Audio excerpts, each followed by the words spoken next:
Good afternoon, NT104 students. I wanted to touch base with you really briefly before the break began to let you know where we are in the course, to remind you about what's coming up, and to let you know that I'm available for questions during the break if you happen to have them. What you'll notice is that we are at this section of the course. We are now working through exegesis in Ephesians. And what you'll also notice is that there's no assignments due until your first exegetical paper, which means that you are responsible over the next 3 weeks to work on that, to get all of the different parts done, to put them together into an appropriate presentation, etc. So we're going to be building on what you learned in the exegetical method module and putting that into practice now in this first major exegetical paper on Ephesians 2:11 to 22. I'm in the process of getting everything graded. I should have everything back to you by the beginning of WEC week without too much difficulty. But I want to encourage you to please interact with my comments. Contact me if you have questions. I talk a lot about the method, and the issues that have come up have been important to address. So if you do have questions and you want to know how to implement it further, don't hesitate to contact me. I want to be available to help you do that even over the break. So feel free to contact me by email to discuss that. And then you'll notice basically that your first major paper is due on March 28th. You're responsible to begin working on that, to begin putting that together. It's a major project, so I encourage you to get started right away on putting all of that together.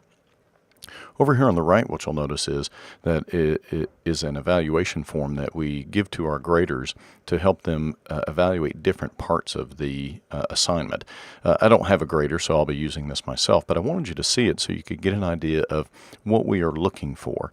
You'll see that the major headings put everything in the order of the paper, the different elements that you have to include, and then the little subheadings that are evaluated are the different areas that we're going to look at and assess.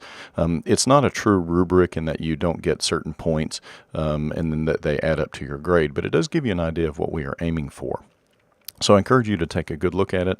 Let me know if you have particular questions, but use it as a way to assess yourself as you're writing, as you're putting your paper together, and as everything comes together to turn in that major assignment.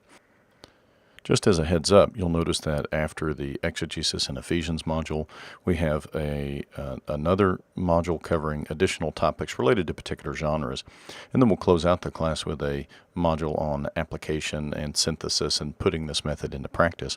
Notice that your second exegetical paper is due on May the 2nd. So it's very important that you, again, look ahead to that deadline, process the information that you're going to get from me on the first paper, and improve the exegetical method that you'll show in that second paper. So if you have any questions over the break, don't hesitate to contact me. I would be very happy to dialogue with you. I will be available by email most of the time. And otherwise, I hope that you have a very good break, and I look forward to dialoguing with you and seeing your work in the future.